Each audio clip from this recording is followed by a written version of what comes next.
Well, good morning. I'm not going to wait any longer. The title for today, or actually the video that I'm making for tomorrow, is When It Seems Like Nothing's Happening. I've been sitting here for nearly an hour and a half since getting out of bed, wondering what topic I wanted to address in tomorrow's video. What kept coming back was the sense of frustration so many are feeling, myself included. So many of us long for promises to finally be fulfilled in our lives and in our world. Yet it can sometimes seem as if nothing's happening in a positive direction. For many, it has become so bad that they have given up on God and on people like me who keep on trying despite disappointment after disappointment. I know how difficult it is to keep wanting and hoping for more, while day after day it's only more of the same sense that nothing's really changing. I hope by me telling my truth in the moment, I'm able to reach a better place and maybe uplift someone else facing these challenges. I'll be honest with you, not that not that I choose to be dishonest at any time, but after I did my video the other day, which was Has the World Been Traumatized by Religion? After I recorded that video, I entered a place of really some serious depression. I mean, I was feeling like crap. And I called a friend and dumped on her. Thank God she was able to take it and didn't lash back out at me, but just listened politely and lovingly. As I said how angry I was at God because it's just so hard. Human life is such a challenge, and there are so many disappointments. I mean, I reiterated again how I was made promises when I was with RUSA, Republic for the United States of America, how we were told that we were being financed and we were all going to be able to get a salary for the positions that we were holding and the work that we were doing. We were going to be paid a better salary than I had ever been paid in my whole life. Of course, we never saw anything. And many people in RUSA lost a whole lot more than I did because, quite honestly, they had a whole lot more to lose.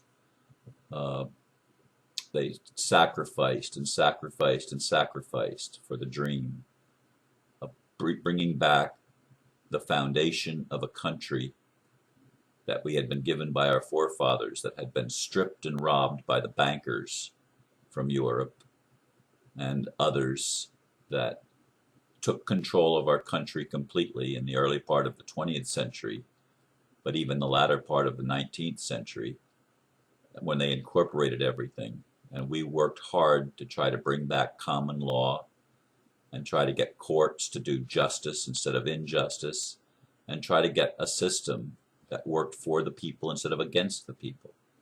We dedicated our lives a great deal, and our little bit of wealth that we had, and most of us didn't have much, and yet we put what we had forth to try to make the world better for people. And then the OPPT happened right after I resigned from RUSA in November 2012. In January 2013, I heard about the OPPT. And the OPPT is not an organization. I've had people say, did you belong to the OPPT? No, there was nothing to belong to.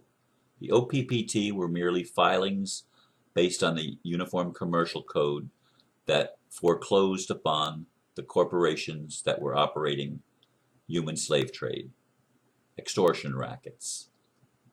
It just called it like it was. It was done by Heather Tucci Giraffe. But there was no organization to belong to. There was nothing to join, nothing to sign, nothing. And I listened to Lisa Harrison and twice a week, basically. That for quite a while there, it was twice a week. Monday, I believe it was Monday and Tuesday nights.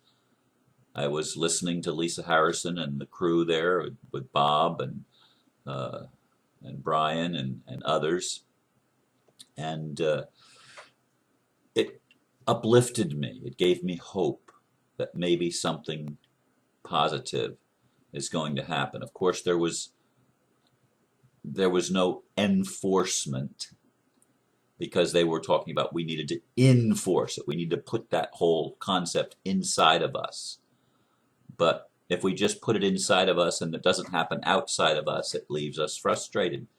If we're honest with ourselves, we can live in the hope and say it's done, it's done, it's done. I had a lady recently call me and tell me the battle's over. She got that from the Father, from Heavenly Father. The battle's over. It's done. Well, I've had visions myself that told me that the battle was over. It's done. But it's not done until we see the results on the planet.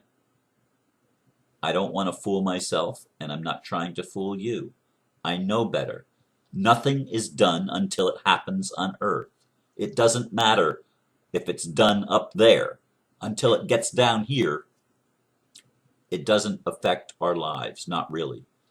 Not really. We can go to that place where it feels like it's accomplished, and we can feel for a moment some joy. We can feel some peace. But we still have to come back, excuse me, and deal with the day-to-day situations that we face in our jobs, in our families, in our personal lives, and in the collective life of the community in which we live. And many things in those areas still seem unresolved and still seem challenging and sometimes even traumatic. People losing their homes, losing their relationships, losing this, losing that. There's still the sense of stripping and taking away. So OPBT was unable to follow through and actually accomplish the foreclosure being facilitated. The corporation still, over 2 years later, or I'm sorry, over 1 year later, still exists. Still exists.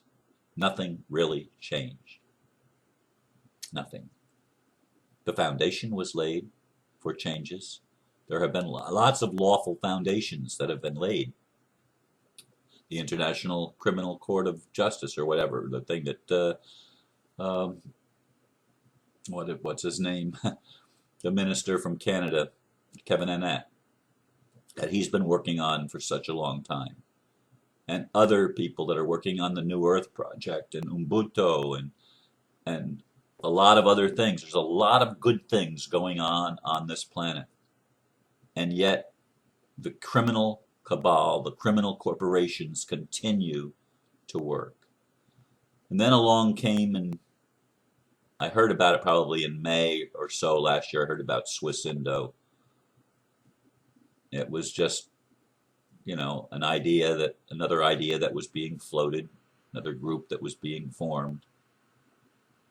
And that one actually did have something to join and papers to sign. Basically an oath and a bond that you would uphold the rights of the people, that you would protect people's rights. And I signed it, and I joined in July 2013, I joined Swiss Indo. And then we were supposed to go to Indonesia in September. And I had to quick get a passport, and I got a world passport. I expedited it. I spent the money, and we were supposed to get $6,000 to buy a wart, to buy clothes, and we were going to be provided a round-trip airline ticket to Indonesia from wherever we were. And all of this was being promised, and all of this was going to happen. I got the passport in a few days, expedited the world passport, and nothing. The $6,000 didn't come. The plane ticket didn't come. It was put off. It was put off. It was put off. Finally, in March, there was an invitation, but there was no plane ticket, no monies. Everybody had to go on their own nickel. Big disappointment. Big disappointment. And in April of this year, I was contacted by a gentleman who said the ambassador is on the line and would like to talk with you. And we continued to converse. Initially, it wasn't every day. Every few days or so, I would get another call from the ambassador, and it has become, over the past few months, it has become a daily, at least, generally at least 2 calls a day, at least 2 times a day we talk with each other. Sometimes for an extended period of time, an hour or more. Other times it's shorter. But in any case, there's continual conversation. And once again, I was supposed to go to Hong Kong, and when I provided the information on the passport, it was a world passport. I was advised against traveling with a world passport. Get a U.S. passport. I spent 576 or something like that. Under $600 I spent altogether on getting that passport expedited, and the paperwork and everything that had to be done to facilitate that, the notarization and different, whatever the different things were that had to be done. There were costs involved, and I still haven't been reimbursed for that money. So it's another disappointment. I didn't end up in Hong Kong. I'm still here in Florida, waiting for things to happen. And sometimes I feel really good about everything that's happening as far as the dragon family and everything. I got to meet the red dragon here through the telephone here on Sunday. Spent over 2 hours with him, talking basically one-on-one, just him and I. Occasionally the ambassador would have something to say, but mostly it was the red dragon and myself. Felt really good. Challenging, because he was bringing up a lot of the old religious stuff that I thought I had let go of. To some degree I had, and some degree I still hadn't. But still, nothing happening. And so I understand when people write to me, as happened recently with this gentleman, and I was looking for that just before, and then I ran out of time and I didn't find it. And I don't know. It's probably on a different video. It probably wasn't on that video, but I just read it this morning. How he says nothing is really changing, and it was really pessimistic. And I said, I just love the way optimists think, sarcastically, of course. And anyway, there was an exchange going back and forth. I can't find it right now, so I can't read it to you, and I'm not going to look for other files. It's really hard for me to find, because I get so many emails and I have so many inboxes. It's really hard for me to find things. Once I've read it, it's hard for me to go back, especially on the online, the Gmail accounts and Yahoo Mail and stuff like that. It's hard for me to go back and find something like I can with my own Roadrunner email accounts. There I can do searches and stuff like that, and I can actually find things. I don't know how to do that with online emails. So finding an email or a comment or something, once I've read it, it's really, really difficult. The ambassador can tell you that, because I've tried to tell him different things of people writing and then try to look for it, and it just escapes me. But anyway, he was being very, very pessimistic. Nothing's changing. The world's going to be has been run by criminals for forever, and it's going to continue forever. We're not going to stop it. We're not going to change it. Well, as I shared with my friend after I made the video a couple of days ago, if God does not do something to keep the promises that the prophets have made over the years, to actually bring heaven on earth, to actually bring the new world, a new world order that is beneficial to the people of the golden age, the age of Aquarius. I mean, Aristo implied in his recent video that it's not going to happen for a long time either. When I hear things like that, it's very, very, very discouraging, because I want it a couple of years ago, not even now. It should have already, in my mind, it should have already happened. We already know the truth. We already know the criminal behavior of the cabal and of these people that think that they have the right to rule the world. They don't. Nobody can own anybody. And somebody asked about the Treaty of Ritz or something like that, which is a treaty between extraterrestrials and the shadow government. It's a cabal agenda. The ambassador and I will talk about that in our next video. At least that's the plan at this point. The ambassador and I have been going to talk about things, and I thought reveal certain things that would bring really good news. The really good news still hasn't happened. And I like what the ambassador said. We don't want to just make promises. We want to be known by what we actually do, not by promises. And I want that to be true. But yet, to me, I've already been made promises that haven't yet happened. And that's discouraging. So again, I understand what you may be going through, what many people are going through, being discouraged about things not happening quick enough. And I get it.